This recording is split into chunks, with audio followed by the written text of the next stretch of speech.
नमस्कार, मैं सरला रावत साह। आप देख रहे हैं पब्लिक एक्सप्रेस न्यूज। स्वागत है आप सभी का। इतनी जल्दी देश में मौसम नहीं बदल रहा है जितनी जल्दी महाराष्ट्र में राजनीति बदलती हुई दिखाई दे रही है। पिछले कई दिनों से महाराष्ट्र की राजनीति में जो उठापटक दिखाई दे रही थी वो पिक्चर अब साफ हो चुकी है और चाचा शरद पवार को टाटा बाय बाय करते हुए अजीत पवार ने राज्य सरकार जो है वो ज्वाइन कर ली है, यानी कि महाराष्ट्र सरकार में अब शामिल हो गए हैं। और स्थिति साफ करते हुए केवल जो खिचड़ी पीछे पकी थी उस खिचड़ी को सीधा प्लेट में सामने दिखाया है, यानी कि सीधा शपथ समारोह होता हुआ दिखाई दिया है। हालांकि खिचड़ी बहुत लंबे समय से पहले पक रही थी और अब जनता के सामने सीधा प्लेट में खिचड़ी दिखाई दे रही है, जिसमें साफ हो गया है कि अजीत पवार अब सरकार में शामिल हो चुके हैं। केवल अजीत पवार नहीं, उनके साथ कई और नेता भी एनसीपी के हैं जो अब सरकार का हिस्सा है। ठीक पिछले साल अगर हम पहुंच जाए, यानी कि 2022 की बात करें, तो ठीक इसी समय का वो समय था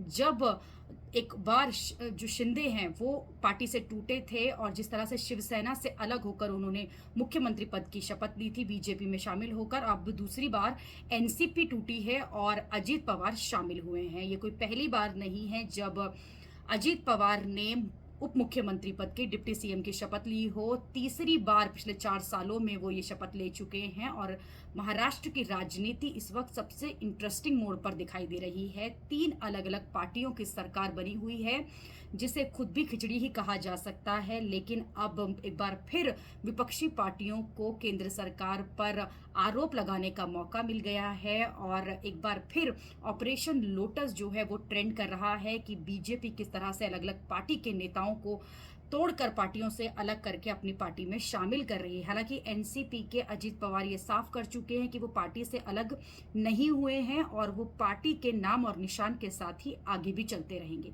अभी के लिए इतना ही। अगली खबर में आपसे फिर होगी मुलाकात। देश और दुनिया की खबरों के लिए आप देखते रहिए, आप जुड़े रहिए पब्लिक एक्सप्रेस न्यूज के साथ। धन्यवाद।